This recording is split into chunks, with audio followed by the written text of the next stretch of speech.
I'm hoping though, if we get in on that expert voice, how you can go through that. Uh, Hopefully, we might be able to get them at a little better deal. No, Not as of yet. Come on, go well, it's live. because it hasn't been released. Hello, welcome to the Reloading Podcast here on the Firearms Radio Network, presented by Primary Arms. How's everybody doing tonight? Good.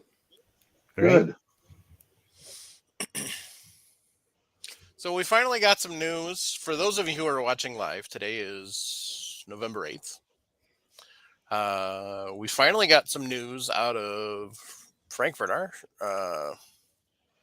crying out loud. Frankfurt Arsenal. See, I always mix up Frankfurt Arsenal and Franklin Armory. I don't know. It's just, yeah. Anyway, so we finally got some news from Frankfurt Arsenal about the FX10. So in 2 days' time, on the 10th, I don't remember what time in the morning. Anybody else? So anyway, so the pilot program they've announced, they have 50 units that they are going to release for sale on Thursday morning. You got 1 day, 4 hours, 53 minutes, and 15 seconds. 10 a.m. Central Standard Time. Oh, they actually have a countdown? They've got a little Yep. countdown on their, yeah. Nice. Excuse me. Pre-fill out. So, the yeah. form, guys. So they are going to release 50 of them for sale. First come, first serve.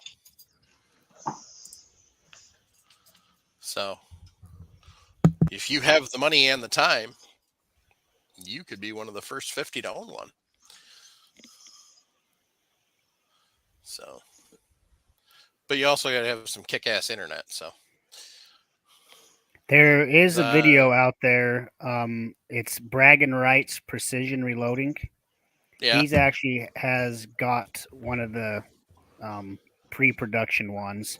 And 3 days ago, he did release a little video of him unboxing it and setting it up and kind of going over some of the features. And it's got some really cool features, and it looks like it's very well built. Looks like it's very heavy, but there's a lot of definitely good got that things. impression it was heavy. So yeah, and I know a couple other guys who have got some that one guy hasn't even pulled his out of the box yet. But I would like to get my hands on one. I guess that's not bad. It comes with a case feeder, roller handle, and powder measure. So, yeah, one of the cool things in that video is it shows the tool head actually has built-in LEDs in the tool head itself, and then it has plugs in it. I think there was 8, 9, 10 plugs on the tool head itself to be able to plug in. So it's got the power to that, and then you're going to be able to plug in other accessories, other sensors off of that tool head. So they've already got stuff in the works for all the sensors that you would want. I liked the case feeder has built-in LEDs in it. And with that, it has a plug also. So when they do release their bullet feeder, you're going to be able to hook your bullet feeder up and plug it directly into their case feeder because it's already got power going to it. So I think it was pretty well thought out. Like I say, the only thing I can see is it's all cast iron, so it's pretty solid, pretty heavy. Mm-hmm.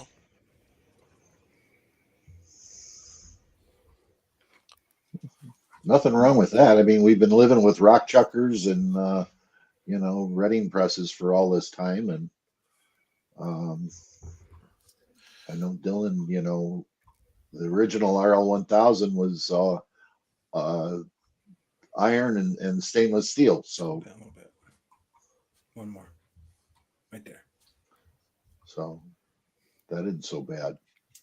Yeah, it is a Chinese-made product, but it looks like it's pretty well thought out, and it comes with I mean, if you guys go and look at that video on Bragging Rights Precision Reloading, Yeah. I think he did a pretty good job of just showing you some of the stuff on it. And I think it's well worth the money if it actually works. He didn't actually have a tool, a shell plate yet, because they haven't shipped that out to him. Yeah. So once he gets that, he'll show a video of it actually running. But the shell plates, they're machined from heavy duty stainless to reduce flex during loading. So, and rotates on an integrated ball bearings for smooth indexing and reduced powder spillage. yeah, everything looked like it was on ball bearings, and it didn't look like there was any flex to anything. It looked very solid. Yep. Well, that was their idea, is that it's supposed to be a progressive that you can load repeatedly, consistent, precise ammo. Yeah, with it being a 10 station, that's what I'm really interested though. Dual decapping station. So, yep. The first 2 stations are both set up for decapping, and the primer catch goes into the same container. The idea is if you get some of your crimped primers, they don't always pop on the first one. So, okay. And I actually, a lot of people will be like, that doesn't make a difference. But when you're running something, of course, this setup isn't automated yet. Hopefully they'll be able to get something going with that. I can't see with all the R&D and stuff they've spent on this that they wouldn't have a plan to go automated, especially with how heavy duty they've made it. Right. But I do know for me, with just on my press, there is quite a few times that you might get a primer pulled back in, or it doesn't come out all the way. That's why I really like the FW Arms or other decapping dies that have that flicking spring action in there to flick that primer off. But when you're running a machine automated and you get a primer sucked back into there, it jams up your whole machine and it's a real pain in the butt. So being able to have a second station to decap and size in that second station, I think is going to be pretty nice. How's that compared to a Dillon equally set up? I know for price wise. Oh, price wise, it's what, half?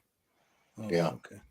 And the downfall with the Dillon, like you say, you don't have that 10 stations. Right. So you have to choose. Do you want to, like mine, I have to seat and crimp, if I'm running my bullet feeder, because I have no other option. So with this 10 station, I can have a bullet feeder, I can seat the projectile, and then I can crimp it in the last station. So you can't do that with the 1050 or 1100 with the Dillons. No. FW Arms did pop into their initial announcement and say totally willing to supply 50 of our popper decappers to you for these units if you guys are down, but they never responded on the post. So we'll see, but so excuse me. Looks like they had a live Q&A last night on it. So time will tell. Going to be interesting to see how it all works out. Yep. I mean, this is what, 3 years in the waiting? Yeah. Yeah. Easy. I think the price point's really nice. So yeah, if it works, at that price point, I think it's going to be a winner. Well, yeah, it's putting it in the 750 range. I mean, really. By the time you add a case feeder on and that. You're actually probably more than that, because I have a 750 right in front of me that I think's dang near $3,000 with all the accessories and everything I bought for it. So, yeah, I agree. Like if it goes over, that'll be your best budget entry level into the progressive. Yeah, for the fully loaded. So just don't drop a tool head on your toe. Yeah. Right?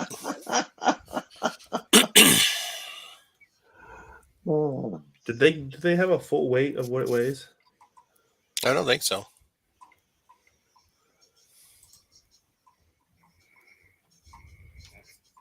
I think there are more specs.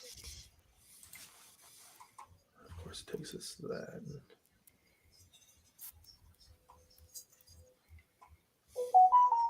No.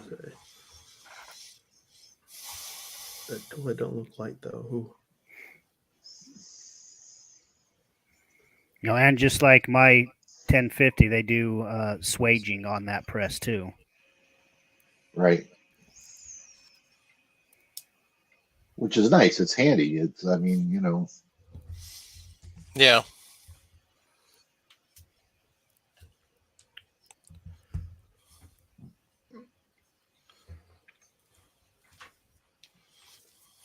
So, Paul Loud, no, it does not come with a steady supply of primers. Yeah. Good grief. Comes with none. If a company like released a press and gave out however many thousand primers with it, I think that alone people would be jumping on. Well, RCBS does it with their dies. I know a lot of people that bought RCBS dies instead of something else just for the 1,000 primers. Yeah, Hornady does it with projectiles. Yeah. Yep. Projectiles are easy to find. Primers, not so much. Although we got a crap ton in yesterday. So. You did. I went to our Cabela's and they didn't have crap. Well, that's because your You need to Cabela's in the middle of effing nowhere. Well, you need to send some our way. Yeah, right.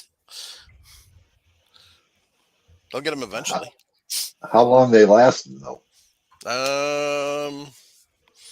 Well, the federal matches stuck around. Nobody wants those. We had a bunch of federal match small pistol that have been sitting there for a while. Hell, even the BR2s that we got in went. And those were $149.99 a brick. Yeah. I was going to say, our place is local here selling the federal gold medal match stuff for like 12 to 14 bucks 100. Mm-hmm. Yeah, I think there's Cabela's are 129. So the CCIs are still 90 for the normal ones because we just got a bunch of small pistol, small rifle, large pistol. So now that's funny. Jorgen says it can make dummy rounds like you wouldn't believe, though.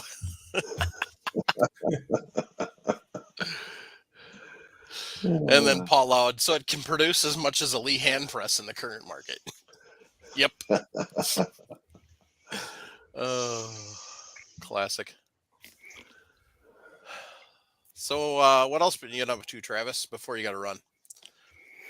Well, I did just get today a new shipment from FW Arms. I got some of his new shell plates I'm going to try out. Nice. And I got which press? For the 1050. Nice. So I've got his last edition. I don't know. I got to check these out and see if he's changed anything up with these ones. I think there's a couple small changes. I got those to look at. I got a couple other things. I don't know how much I could talk about them yet that I'm trying out. I got his new, he calls it the Prime Time. So it replaces the whole priming, the stock Dillon priming system with their, he calls it the Prime Time. So it replaces that. Interesting. And it's been pretty good. So I just did 1,000 rounds of 223. What's today? Tuesday. So Sunday. No issues with it on that. I've ran a couple thousand before that and talked to him about some things I was having with that Prime Time and got those straightened out. And then, like I said, I did another test run on Sunday. No issues there. And it's a lot nicer than the Dillon setup for sure. And hopefully once I get the changes on that we talked about, I'll do a video and show you guys the setup and operation of that and say this other part that I got on the machine right now and these shell plates on there. Nice. I'm also waiting for my new. I got a new updated annealer from Fluxion coming, the Little Annie. I don't know if you guys have seen my video that we did when I got that Little Annie. I don't remember how long ago it was. Yeah. But he's got kind of a newer one, and I got one of those coming. Hopefully it'll be shipped out, I think maybe tomorrow or Thursday. Nice. So hopefully do a video on that one too. Wasn't FW Arms making a feeder for that too? Yeah. I never got a chance to play with one of those though. Okay. That'd be ideal. It would, but I'm usually doing 100, 200 pieces at a time, and my attention span at that point, I'm ready for something else. So just doing it by hand has been good. And I helped our YouTube friend, Idaho Rogers. He got a new, what's the Annealese? Make sure you pronounce that carefully, Annealese. Make sure you spell that correctly when you go to Google that. It's Annealese. See, that's why it's better to buy the EP Integrations 2.0. Much true. simpler. It's much, but he got one of those, and I went over to his house the other day, helped him get that set up, and it just reminded me how much more I really like just induction annealing versus flame annealing. Yeah. If you guys get a chance to try both, or purchase one versus the other, induction is way better. It's so much easier, and it's helping him set up that Annealese was fine, but I'm just glad I never went the flame route. Yeah. That one's got the torch mounted on the machine itself, correct? Yeah. Yeah. And I have seen our friend has the EP, was it 2.0? Mm-hmm. Yep. Is that what he calls it? I do like how he has the bottle set up on its own little stand off to the side, so you can actually pull it farther away, move it left and right, and get it positioned right where you need. Right.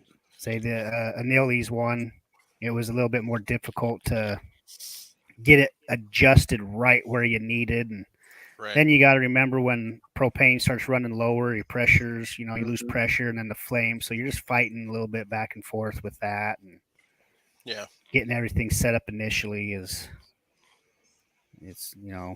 is what it is. Yep. But there's a little bit of a cost difference. I think that the Annie annealer is probably at least twice what the Annealese was, or this EP 2.0. I don't know what the EP 2.0 cost. What's $280 right now, I think? Yeah. Thought he just had a special too. Well, he's running one. I know that, I think. Yeah, off the top of my head, I think the Annie's around $6. Then you got some accessories like a little radiator and foot pedal and little scissor jack for it. So you're probably $7-ish. What's the scissor jack for? It's so you can, like, I built a little table. So picture did you not watch my video, Mike? If not, you need to go watch it.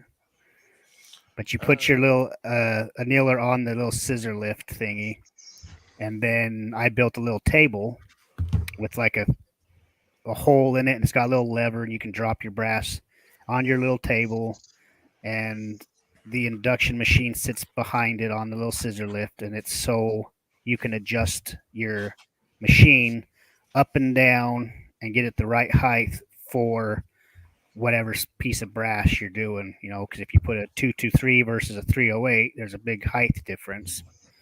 So you got to be able to adjust. So the scissor lift, you just adjust it up or adjust it down to accommodate what you're putting in there.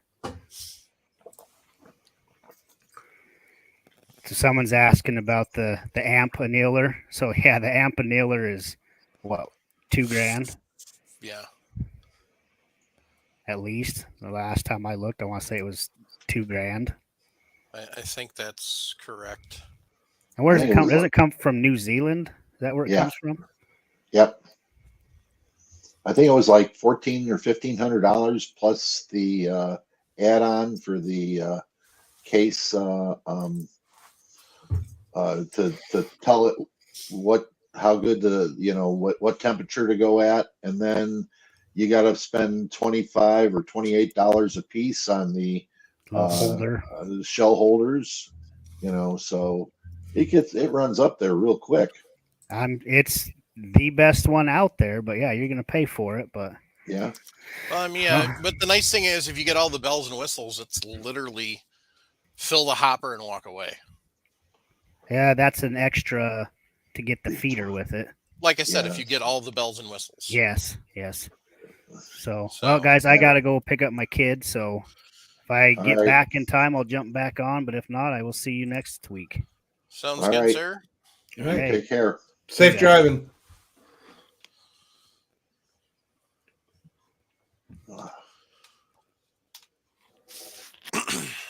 right. So Ray and Nick, what you guys been up to? Ain't seen you in a bit. Yeah, last week we had some stuff come up. Was a busy week. I had to work a lot. You were out of town? Not in town last week. You were in town last week? Okay. Gone next week. Did a couple things over the weekend. Went to a big gun show over in Indiana. Picked up a couple things. I picked up a new pistol. It's more of a parts gun right now, but I'm in communications with the guy to hopefully get the parts to fix it. And I got it for basically pennies on the dollar. Also, another gentleman on the show, Chris Sharp, sent me over the Lyman funnel kit. Yes, he did. So, because he upgraded to the Area 419, so really appreciate that. Got a new bayonet. Got a new bayonet, which I don't have on me. For my 1895 Chilean. Nice. It's actually a cool thing about it. It's a matching scabbard to the bayonet, which you don't see very often. It's in the same serial number block as my rifle. So I thought that was kind of cool. I got a pretty good deal on it, and it's in really nice shape. So other than that, I got a nice cool 48 star flag at the show. You picked up another magazine, I think? Yeah, my Moss 44 picked up a mag. Yep. Another mag. Other than that, there was a lot of primer. Well, not a lot, but there were primers, there was powder, everything at the show. It's just, I think they were getting like Varg. It was like $50 a pound. Yeah, anywhere from 45 to 50. So, well, that's about what you're paying retail for it now. That's right. Yeah. So yeah, if you're paying that at a gun show, that's not bad. Jorgen, unfortunately, that won't happen this year. With my dad, hell, he may not even make it to opening day. But I'm not going deer hunting this year.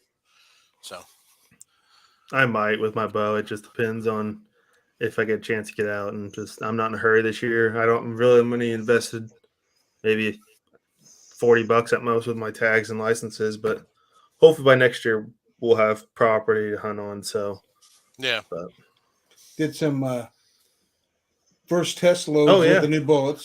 For anybody that's on our channel, we had those new bullets come in last week and the week before. Went out and test fired those on Sunday. Ran great.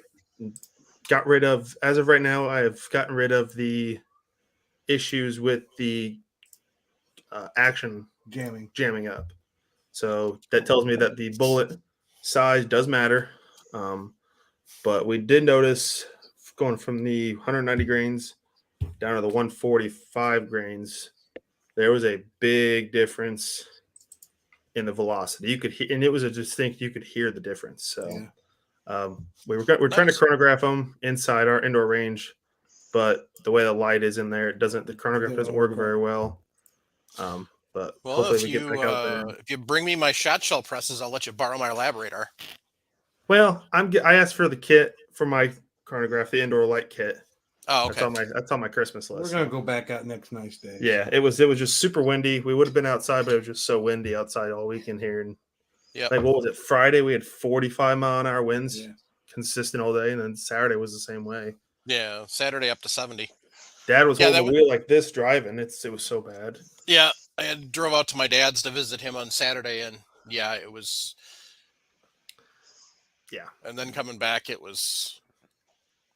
So. I couldn't tell you how many arrow message boards, all that we saw tipped over on the interstate on the way over. Oh yeah, Saturday, and then I think we saw like multiple like signs just destroyed. So I believe it. Oh, we also did something kind of cool, not really gun or reloading related. So the big gun show we went into in Indiana is at the state fairgrounds there. Yeah. So there's a big cemetery just to the west of that called, I think, Cedar Hill or something like that, Oak Hill or so. And cool part about it, John Dillinger is actually buried in that cemetery. Oh, so we ran by his grave. It's like you're on the way, might as well. What the heck? What the heck? Sure. I think Benjamin Harrison's also buried in there, but he's on the other side. We really weren't worried about that. It was just you're there, got to visit Don Dillinger, one of the biggest notorious criminals in the 30s. So, yeah, that's more fun to go see where he died. Other than that, we had some fun cuss words on the way out there that morning. That's a whole different story. Pulling in, didn't have any idea. Get 4 blocks from the show, the road gets shut down. They had their marathon there in Indianapolis. No. And we got locked inside the show. We got locked inside the route and couldn't get out. So we sat in traffic trying to get around for an hour. And I'm the navigator in the car. I'm always have been, always will be, because I'm super good on navigating. Obviously not this time. I couldn't get us anywhere because by the time when we got in, and it took up the whole city of Indianapolis. And as I said, we're 3 blocks from the state fairgrounds, and they shut it down. So we're trying to move around, and we just end up sitting there like, okay, we're done. We're this close. Just find a spot, park. And it was just a mess. Yeah, it was fun. Yeah. But that's about it. Yeah. Sounds like a good weekend. It was. Yep. So, hey, you guys got to spend it together, so that's the fun of it. So. Yeah. We had a fun time because we hadn't been over to the big show over there in 3 years, and the show has changed. We can say that for sure. It's not the same good old show we're used to, but it still wasn't a terrible show. One show. So should we go to Wanamaker? I'm game. When is the next one? So they have one this weekend. But it's not going to happen. No. And then April. So if you're interested, Mike, you got to. I have a bed to crash on. You're good. You know that. So yep. Let's plan for it. Yeah. Then I can save up some bucks between now and then. Sounds good. So, Paul, what you been up to? I actually got to go shooting for the first time since I got out of the hospital. So, yeah, really. Now then, Nick and Ray and everybody out there, I need to find some new bullets. Okay, these avoid the X-ring. Okay, I mean, really, they won't come near it. What distance were you shooting? What was it, 50 feet or something? Oh. You know, first target I was low. I can understand that. But, you know, I'm just sitting there down here, raise the sights up. Can't hit the X-ring. So I need some new bullets. Or a new barrel.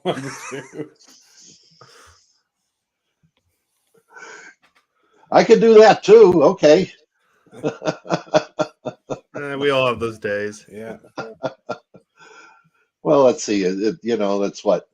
August, September, October, November. So that's 4 months I haven't been shooting. So, yeah. All right. But I got to go with my daughter, so that was good. That's cool. Yeah. So, but yeah, she definitely outshot me.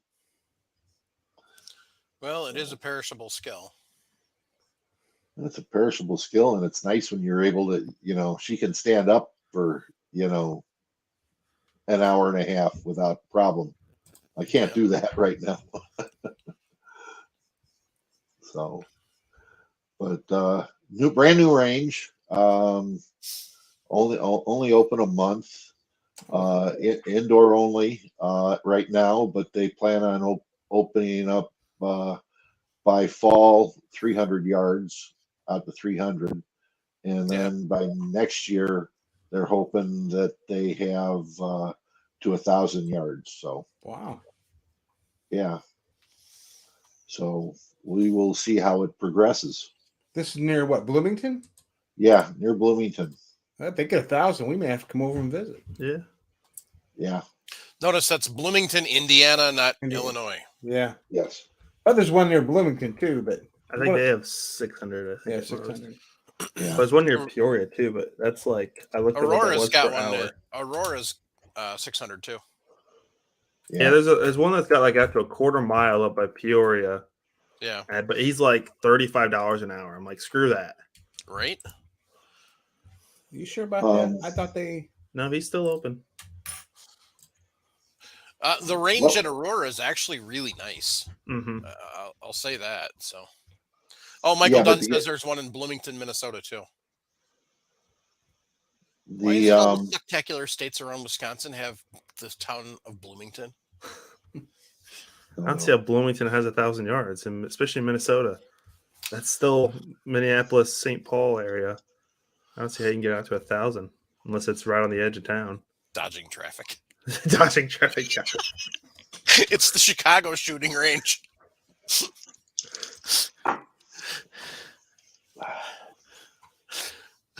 There's a couple of guys that were in looking at guns and stuff, and they were kind of being smartasses, and they were talking about ranges. I said, well, if you want live fire exercises, you can always go to the South Side of Chicago. Oh. Yeah. We can do that too. No kidding. I remember when Obama was elected, and they had his ceremony in Chicago, and we were working at a building there, and they closed the building down for construction, locked all the windows down, everything. Yeah. Yep. Just shut the whole building down. That was it. You can't, even though it's under construction, no one lives there, so no one can be inside of it. That makes sense. Yep. So. But anyway, so Okay. me just the usual working. That's about it.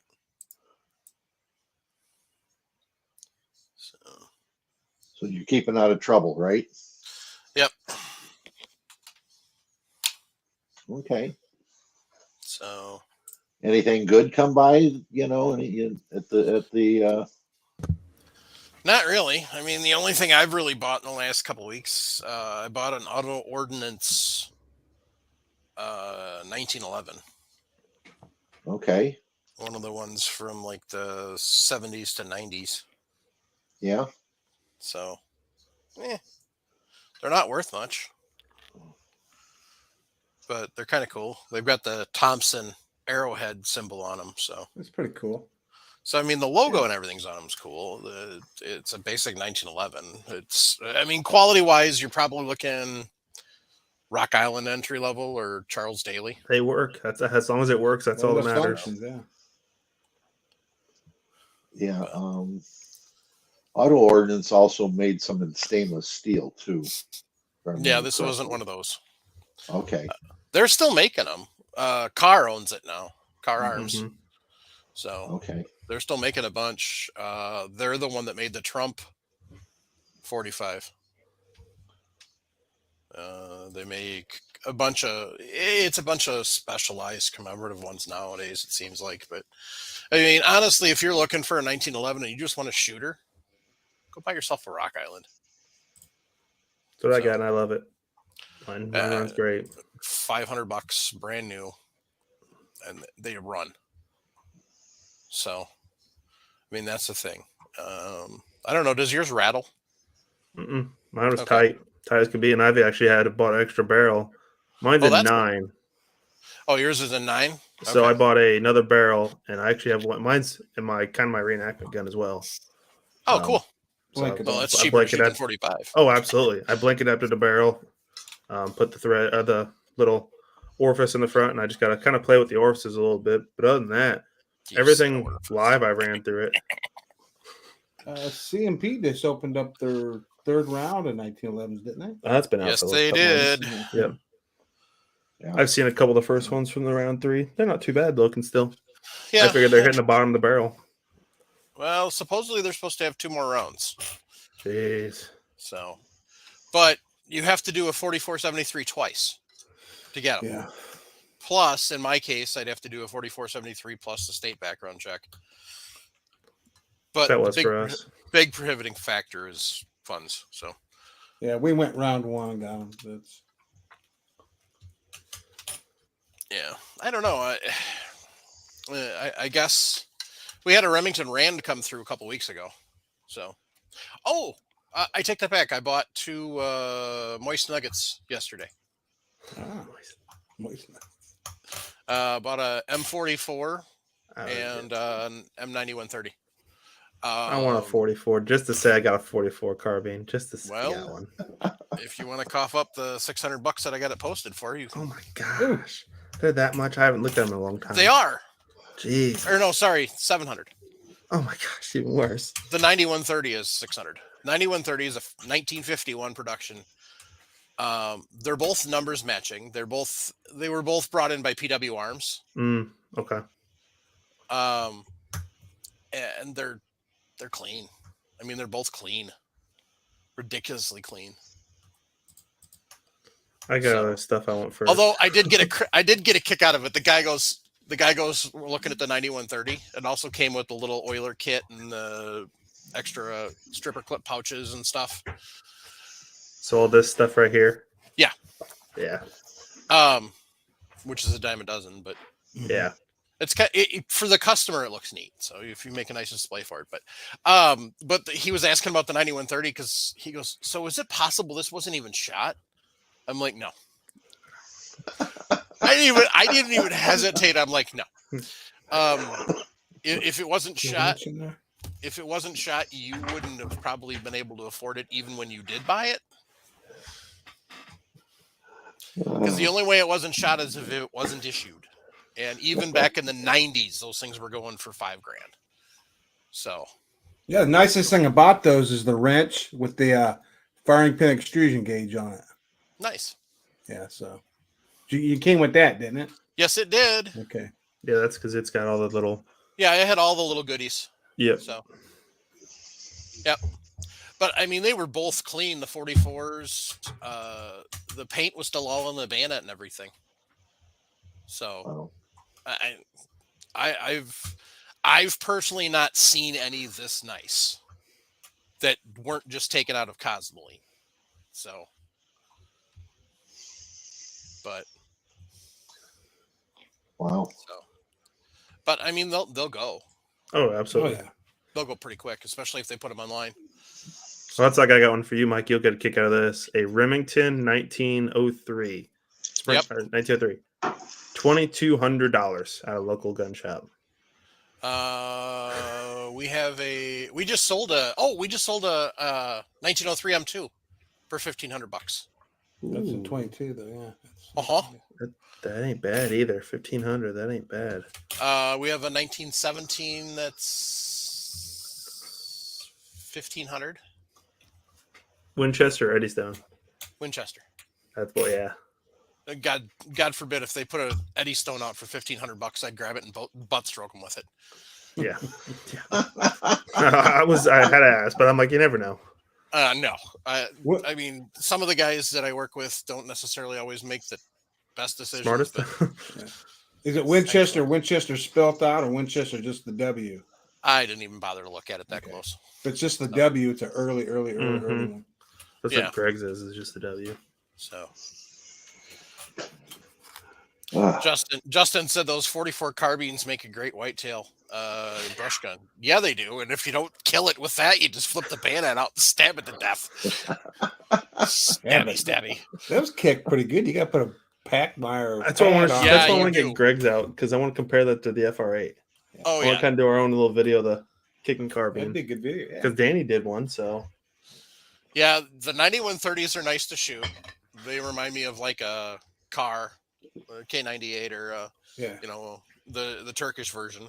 I haven't shot my Nano 2-3 yet. I gotta make up some ammo and go shoot it. Slacker. But yeah, I shot one of those M44s when I had it, and that was a little bit more. Mm-hmm. So I forgot something else I got coming. what's that? My bullet mold. I bought a bullet mold for my Snyder. Oh, So nice. I was gonna shoot the 58 caliber. But we were doing some research and shooting the standard infield bullets, which that look like this, is gonna kind of ruin the brass life quicker. Yeah. So I ordered a special mold that's specifically designed for the Snyder. It's like $90, so it wasn't super expensive. It's an actual steel mold too. But hopefully that'll be here middle next week. Yeah. So, and hopefully by then we'll get some loads loaded up and get a video out. So How Nice. many grains is that mold? that is a. I can get back to you. I gotta. Over open- 400. I know. Oh yeah. 450 maybe? That is a 530 grain projectile. It's a big boy. It's a big boy. Oh, Oh, Just- well, Mike, One, black two- powder. Black powder. it Oh! doesn't punch. oh It yeah. pushes. Yeah, That's I what's nice about understand, black powder. but that's a pound of lead. Yeah. Yeah. Goes Right. what 7, 8 bullets, maybe, right? Oh yeah. That's like Yeah. my Martini. I think is a 400 or no, yeah, 470 grain projectile. Yeah, you watch that when you're casting. Yeah. You watch that power, the lead just. You can And consistently you're see it. using go. your lead. You're going to Yeah. buy lead. You're not using mine. Oh no, I know. I gotta yeah, because this has to be pure lead for the Snyder. So Is Yeah. that pure or do you use 20 to 1? that's pure. Pure. So- Yeah. You don't want to run a hard cast down that barrel. Well, my Martini, I run a 20 to 1 mixture. Yeah, but that's got polygonal rifling in Yeah. it, doesn't it? Yeah. So But you the- want- the Snyder? I'm gonna have to run. You need it harder. Yeah. But But it's See, I still, didn't know you're that good. until I asked you about it, because somebody Yeah. mentioned it to me. So and I thought I wasn't 100% sure at the moment, but it's once I found that article and Paul, you posted the exact same one. Yeah, it's so. I just had to remember where it was when I saw it when I remembered it. But a gunsmith friend of mine used to rebarrel the actions in the Martinis, and he on the junk ones. Okay, he'd Mhm. rework the inside, and if the barrel was junk, they'd take it off and he'd rebarrel it to 444 Marlin. So nice. yeah, and those small Martinis, the cadets. I can buy one right now if I absolutely wanted to. I just don't have the money. He would rebarrel those to 22 Hornet. Oh Oh, yeah, wow. yeah. So yeah, it's it's some nice work when they get it done. hmm Yeah. Yeah, I can get pure lead for a pretty good price. I can get it for about just a tad over $2 a pound right now, which ain't too bad. Yeah, Pure. So If it wasn't for the fact my wife would have had a fit about 6 months ago, I could have had a sailboat. Oh, wow. There you go. Yeah, scrap all the fiberglass and wood, and you get the keel. Yeah, I was going to literally take the Sawzall and cut it into pieces Uh-huh. and put it in a dumpster or in my garbage can over months, and then save the lead. But I was told in no uncertain terms with very colorful metaphors that was not going to happen. But honey, I put it in the backyard. I that's tried. even worse, probably. So So, yeah, that's one way to get lead. That's right. If you find places that scrap forklifts, you can get lead from there too. Yeah. So. Hmm. But Never thought about that. there you go. So speaking of lead and bullets, Paul, Yeah, the floor is yours. the floor is mine. Well, I have this thing about I coat my rifle bullets in HBN2, which is a lubricant and a bore protectant, and to keep my barrel shooting longer. Now everybody's going to sit down and I just want to explain kind of how I do it. So let me get over here and we'll start there. So what we have here is a new box of bullets here. And open them up. Problem with bullets that when you buy them, they seem to have all kinds of junk and crap in them, and people don't really notice it. So we're gonna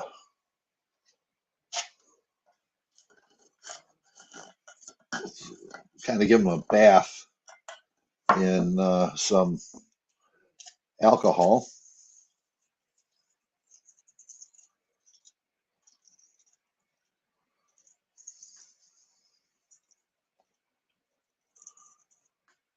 And this is just denatured alcohol, guys. It's nothing.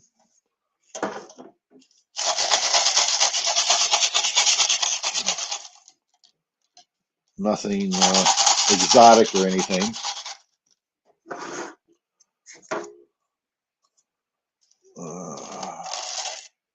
This is just kind of take some of the excess alcohol off here.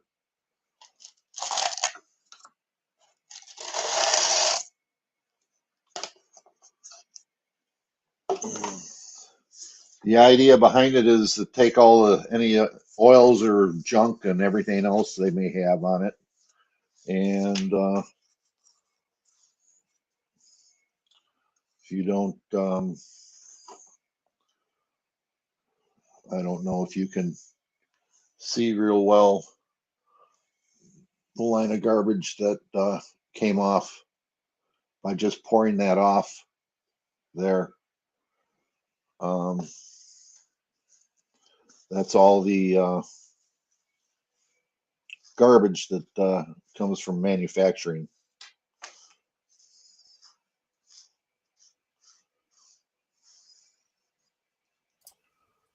So Yeah, that is quite a bit of mess.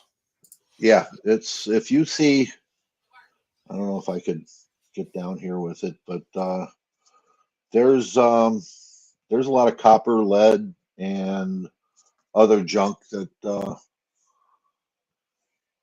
comes off of the bullets.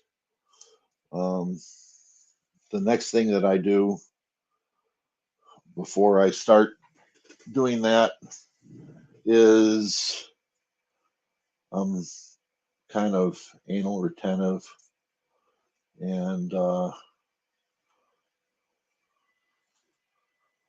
I sort bullets, and I'm just gonna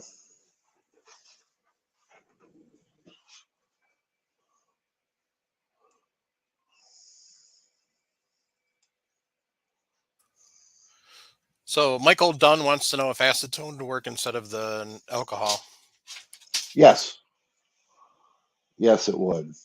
So I start off, this is 0, go on down the line. I got 4, which has 4 thousandths Has got a few bullets in it. 3 thousandths, 2, 1, and this is my 0. And I'll just go through and sort all the bullets out, find out what get them all organized and that. And this gives me my seating depths and my adjustments that I need. So if I'm loading my 0s, I'm loading to what my normal bullet seating depth is. My 1s, I'll lengthen it by 1 because these are all minuses. Then 2, then 3, and 4s. And 4s are whatever happens, okay? And I'm not going to sit down and show you guys, sorting bullets out every time, but this is a eye gauging dial indicator, a Sinclair base with granite, and a Sinclair bullet comparator. So, and Paul will give me the links for that, and I'll put that in the show notes for today. Right. One other thing, guys, even though the bullets have been cleaned and everything else, I go through and clean out the bullet comparator because it will pick up junk. So Q-tip, clean it out every once in a while. You have to sort your bullets before you coat them because once you coat them, they're gonna be slightly larger. But it's just easier to do it before you coat. Coating the bullets themselves, it's by batch and it's by tumbling, and I use a small tumbler. Here we will put those bullets into that. Let me switch cameras, guys. Bullets go in tip down for reference off the ogive. Yes.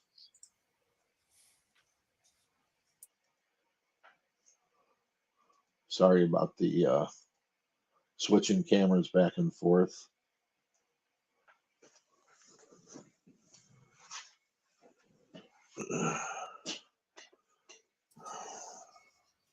That's actually nice to have the multiple views. Michael Dunn, no, you don't have to resize the bullets. No. So, as you'll see, No. but no, you don't have to. No, there's no resizing on this. This is steel BBs. All right. They've been used before, so they're already coated with HBN2.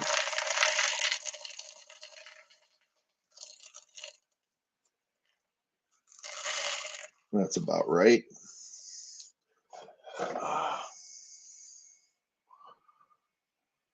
Let's get a good shot of this. This is HBN2 as you would buy it from on Amazon.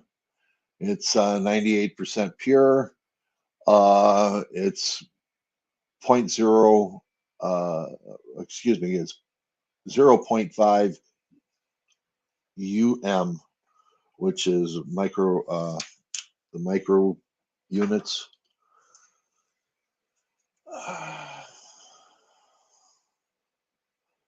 That's all I need for that many bullets.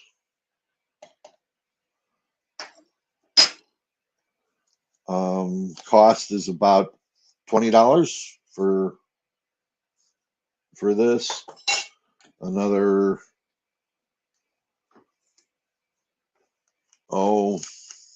let's call it $15 for the BBs and $45 for a tumbler.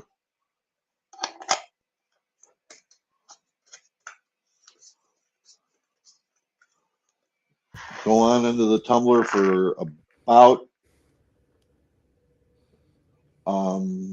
I like to go at least 5 hours in the rotary tumbler, and I put a desk lamp up against it for heat.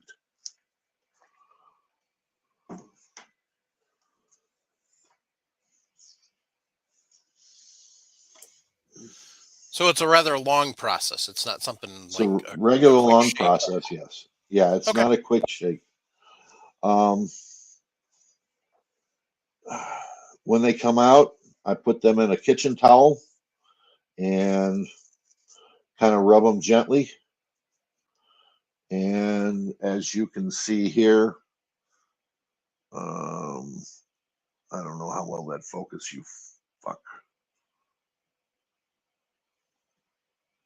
It's about the best I can get right now. You want me to switch cameras, guys? Hang on a second.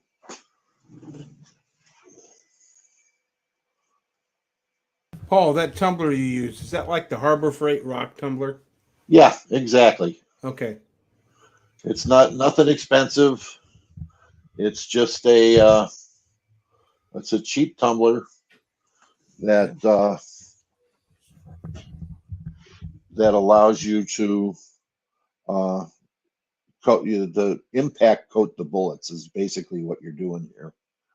So it comes out, it looks just a little burnished. There's a little bit of white on it, but you've impregnated the copper with the HBN2. So it's almost like sugar coating the bullets.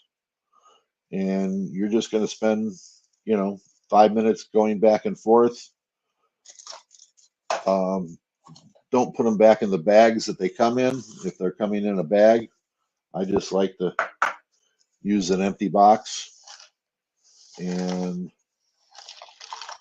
you can handle them with your hands now, with your fingers, because it isn't being required to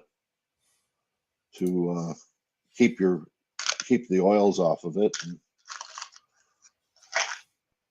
you have however many that we sorted out, but it's a simple process, a little time consuming,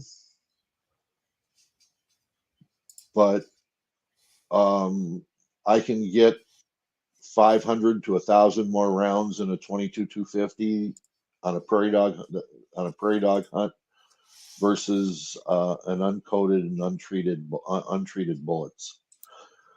Plus, I can also add on 50 to another 100 feet per second because the coating allows the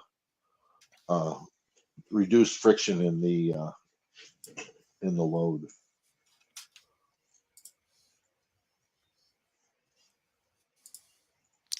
That's a big difference then.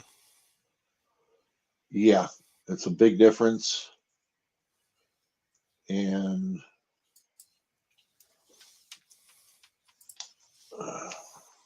it's big difference in keeping your barrels. Yeah. That's the biggest thing. Average right now, an average cost for a barrel for me is right about $700, including chambering. Okay, so plus postage and all that other kind of crap. So if I'm getting 500 to 1,000 rounds by spending 7 or 8 hours that I'm not spending, I mean, really, I sort the bullets and then they go into a tumbler. I walk away from it. I'm not sitting there babysitting it. Yeah. A magnet works really good, those to pull the steel BBs away. That Frankfurt Arsenal magnet that they have, you can reach in, get all the steel BBs. Oh yeah, and then, the one they make for plucking right. Your polishing material. Exactly. Nice. Exactly. Yeah. Okay. And that's the whole thing. As your BBs build up with more and more HBN2, you use even less. So, and a lamp, just a standard office lamp, one a desk lamp. Will keep the will heat up the tumbler and allow the HBN2 to actually impact better into the bullets, into the copper. Yeah. So now, are you still running an incandescent bulb in that, or is that a fluorescent bulb, or incandescent. okay? That's what I wanted to make sure that Incandescent. they Yeah. understood. Good. Yeah. So You're just looking to warm up the tumbler and not you don't need melt a it. heat lamp Okay. or anything like that. Don't need a heat lamp. No. You're just looking, Okay. if it's summertime and you're doing it, you Do it put the outside. tumbler out in the sun and you're fine. Okay. Put it right next to your sun tea. Yeah, there you go. So Michael Dunn said, interesting, might have to try this. Thought about molly lubing, but I heard that wrecks barrels. Yes, it Is does. that a wives' tale? Okay. It does. It's Molly is hydroscopic. HBN2 is not. Okay. And for Okay, those who so don't know, hydroscopic means it attracts water. mhm. So Yep. But so now, how did you find out about it?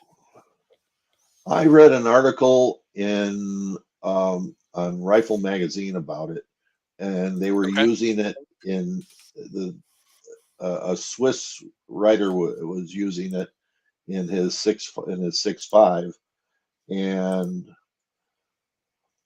he was talking about how long his barrels were lasting, Yeah. and he was saying that he was getting between 7,000 to 8,000 shots out of his barrel in competition. Out of a Swede? Out of a Swede. Okay. Wow. For competition. Okay. I mean, yeah. Not a really, hunting, but for competition, not you're hunting, really smoking right? Barrels. Right. And the other trick to this is to run a patch of HBN2 and alcohol down the barrel before you start shooting. Okay. It just helps get the bore coated a little quicker. But you can just shoot the bullets without too much of a problem. Yeah. If you don't want to do that. But they were explaining that they went to all out until they got down to this level of coating bullets. They were putting heat lamps on it and everything else to get it warm, thinking that it helped promote it, until they came up with the idea to use the alcohol to clean the bullets off, to get any grease and garbage off of the bullets. Yeah.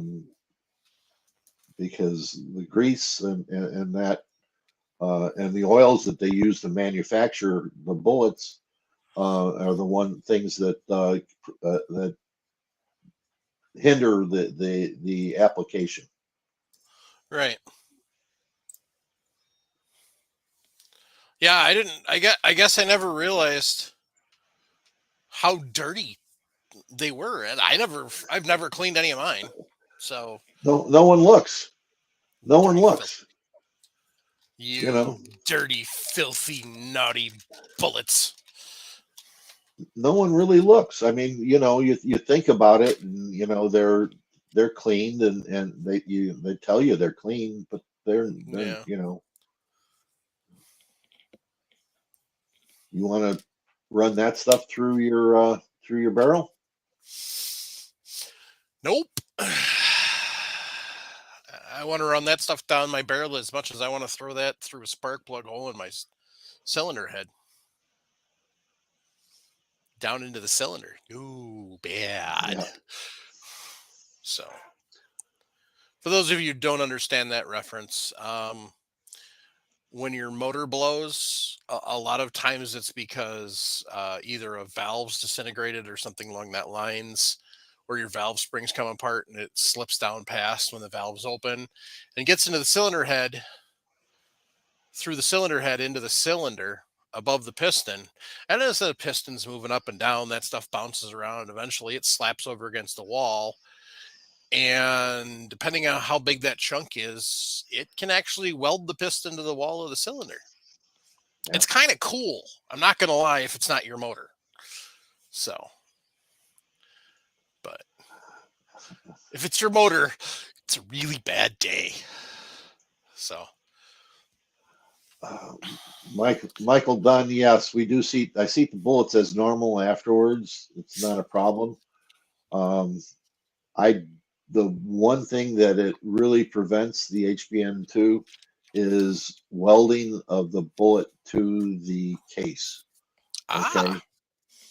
So if you store ammunition for any length of time,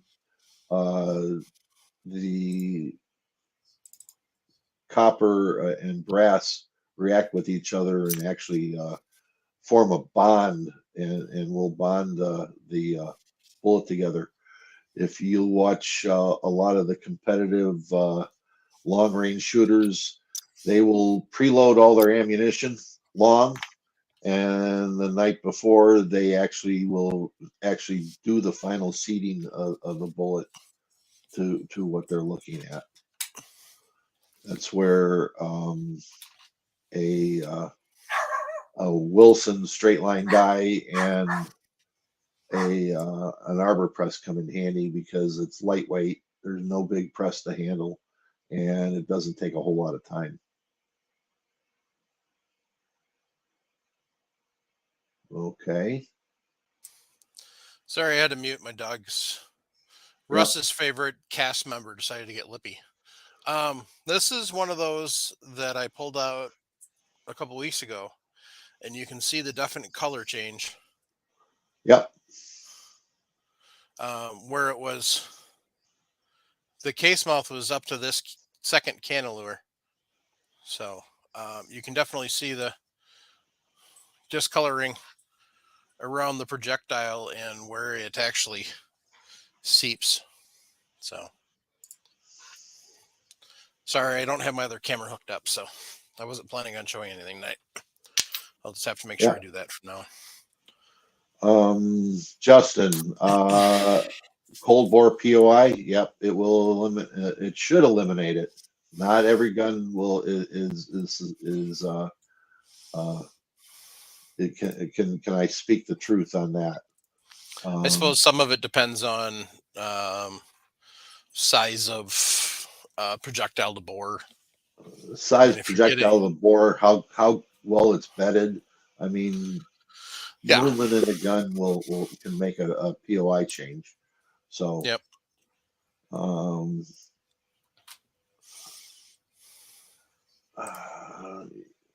Jorgen, yeah, barrel life, yes. Engine life, I can't tell you on that. I wouldn't be putting it in a motor.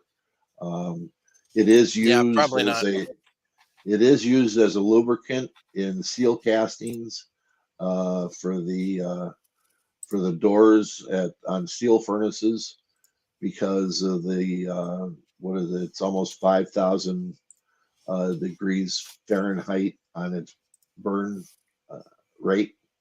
So you ain't getting it hot enough to burn in a barrel. That's one of the nice things about it. That's good to know.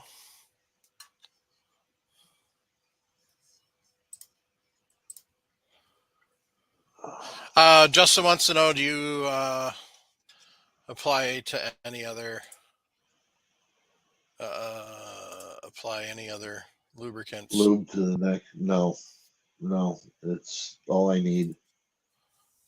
Yay, spammers are back. Yep. Here I'm trying to post episode 421 while we're talking, and I get a spammer. Dang it. Bastards. So. Anyway. Go ahead.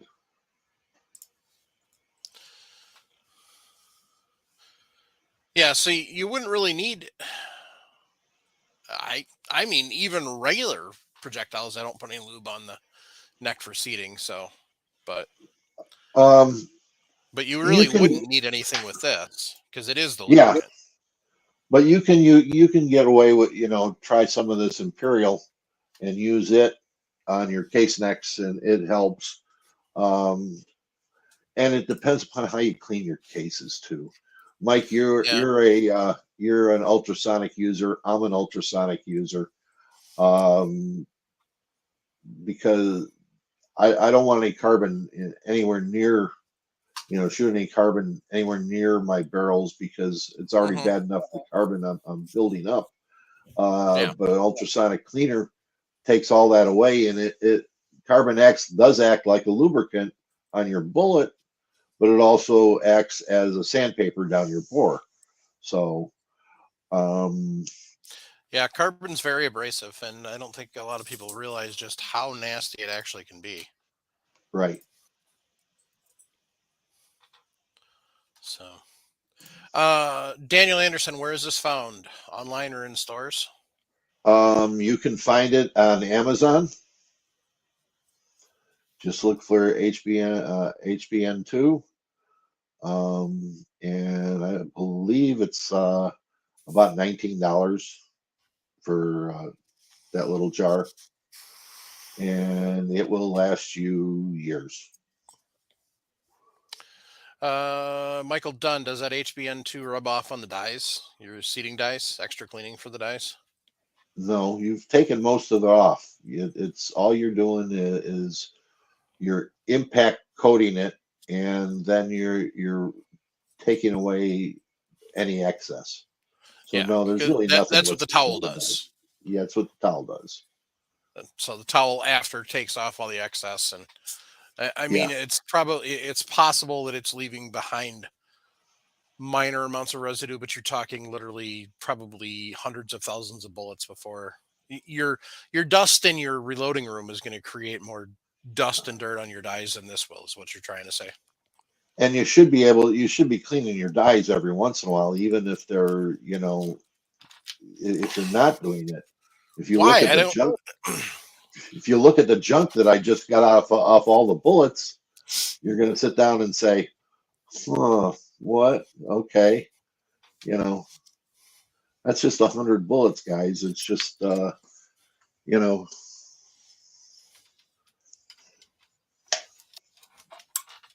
it's just garbage, copper Damn, and." still can't stick one. I mean, I can feel it, right here, and you watch me open that box up, and that was it. Right.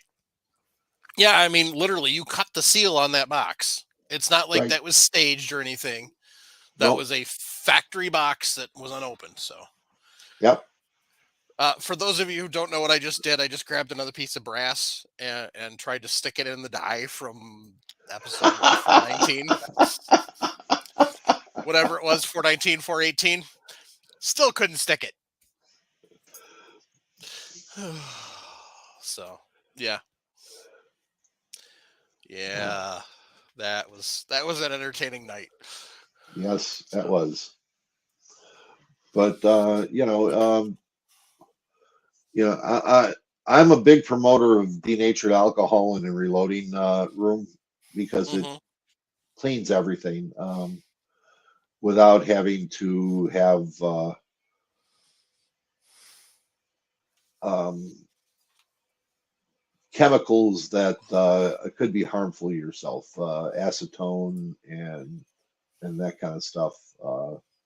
hmm, Um, I do, if I order some 308, some pull down 308s, then I'll get some MEK to take out the sealant that's in the hmm. inside of the 308 brass. But alcohol does wonders for cleaning up. Cutting Yeah. lubricant, oils, and all that kind of stuff evaporates nicely, and it's not overpowering. Hmm. and doesn't rust, doesn't leave something to rust or pit or something like that. Yeah.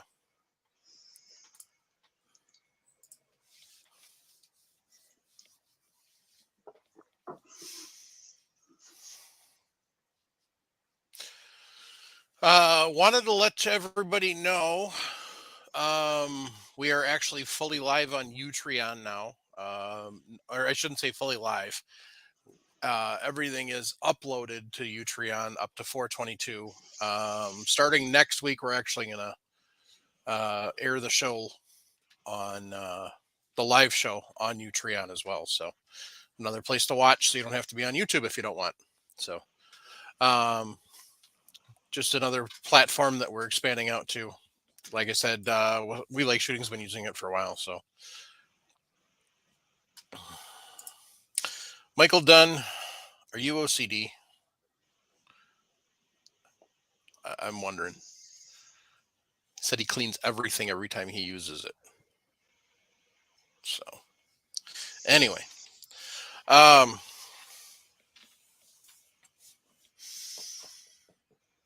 just posted 421 or 420 and 421 while we've been doing this. So those are up on the audio now. So, Primary Arms 12% off site-wide sale. Swing over here, check them out. So, Black Friday's coming too, guys. Right? Yeah. So, you know, that I have a feeling Cabela's is going to have a couple of guns and possibly a gun safe, because we got a crap ton of one model of gun safe in. So Cabela's Bass Pro may be running a sale on a gun safe for those of you who are looking. I can't confirm or deny because we haven't even seen the Black Friday ads yet. So, but just by what they've been building up inventory. Okay. But yeah, we just got a crap ton of Remington 783s in too. $300 a piece. So if you're looking for a 30-06, a 308, or a 7 Rem Mag for dirt cheap, there you go. But it doesn't have a 700 footprint. No, actually, it does not. Oh. None of the parts are interchangeable. So actually, that's kind of a blessing. So. Well, I don't know, getting a new stock, or something like that, and Boyd's makes stocks for him. Okay. Yeah, so I checked on that because I know $300 7 Rem Mag is kind of appealing if I could come up with the $300. I'm not gonna lie. Yeah. Yeah. And then 250 for the AT1 stock. Yeah. But yeah, definitely. Hopefully next week we'll have a better idea of what Primary Arms has got rolling for Black Friday sales. Mm-hmm. So speaking of Black Friday sales, or Black Friday, I should say, let's talk about Patriot Patch Company and the patch of the month. Come on, you silly computer. So here is the one. American Defense. Knock it off. So I promise next week I'll have my other fancy camera set up so I can actually use that, since this thing's not working. Anyway. Yeah. American Defense. American Express Acceptance Defense. Yep. It says for arms, ammunition, and gear only. And then it says $5 or 5% cash back on black rifle purchases. And the Spartan dude in the middle has got NVGs. But wait, there's more. There's more. Gotta have your turkey. It is Thanksgiving after all. So it's true. And hopefully we're roasting a few of them turkeys out there tonight. Yeah, hopefully. So yeah.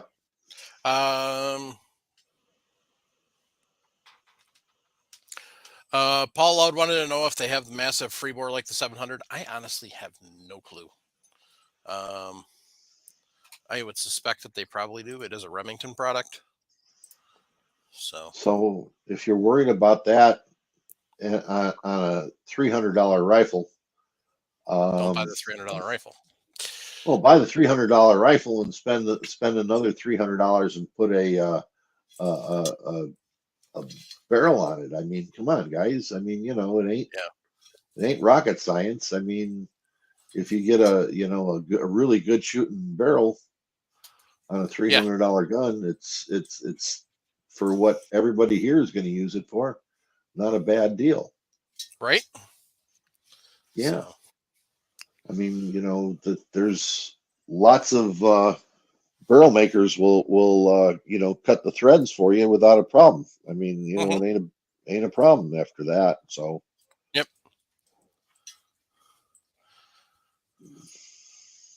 There you go, Russ. Gracie made it onto the show too. So now all three puppies made it onto the show tonight. Oh, crikey.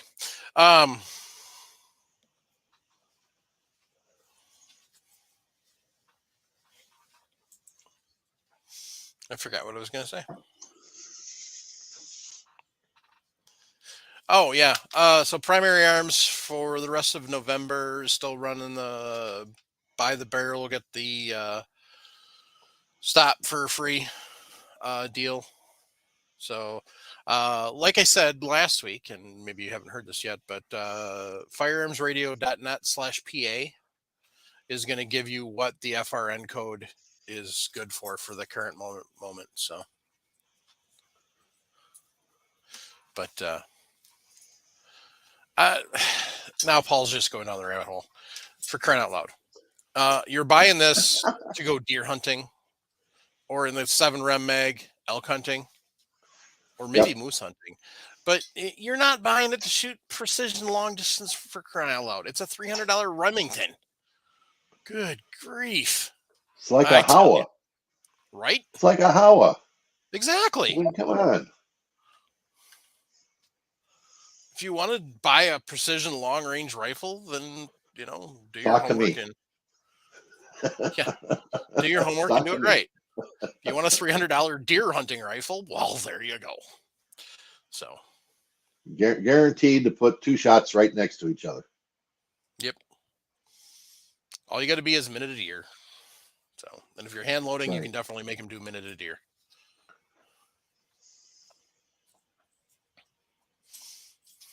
So, anyway.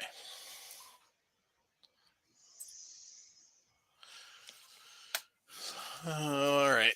Anybody got any shout outs? I got one real quick. There's a channel I watch called Skinny Medic. He does a lot of medical stuff. He's also does a podcast on the radio network. Civilian Medical. And I didn't know if you're going to say something, Mike, or I was about to say something. So. Yeah, no. I that reminded me. I got to make sure I get that posted on Discord and MeWe and Facebook. So finish. Sorry. Yeah, his son's going through a hard time right now. We have a friend that has the same. It's a chronic illness. Basically, it's Crohn's. Ulcerative colitis. Yeah, ulcerative colitis. But yeah, he's going there, and he's in the hospital. He's been there about a week. His son is, but they have a GoFundMe going. Good guy. I've met him a couple times at NRA shows. Down to earth, Christian values, all that. But he's a great guy. So yeah, his son and family's going through a hard time right now. So there is a GoFundMe to help with medical bills. And they did reach their goal, but they're always it's good to keep going. More, yeah. But the big thing is they did say on one of their videos, being that this is a chronic, he'll never not have to have care. So they're going to create with whatever pays for all the medical bills now. It's going to go into a special fund that can help him pay for it down the road. So trust fund for him. Yeah. Yep. Absolutely. So yeah, they did get some good news today. He had not gained any weight since he got in the hospital. I think today they said he had gained about 5 pounds. So like he said, they said he was down to about 85 pounds. He just skinny. So Yeah. But yeah, so definitely I'll get those posted in the Reloading Podcast group and on Facebook, because that's the only one I feel safe it's posting. The page isn't usually that causes problems with Facebook because they're a bunch of, well, anyway. But then I'll also share it on MeWe and Discord. Jim couldn't make it tonight. He was stuck in South Carolina. Sharenda's out pheasant hunting, and Jason's building his barn. So that's the rundown on that. And on that note, keep your brass shiny. Jump on the Millsap short bus. Teach them shoot and reload when they're young.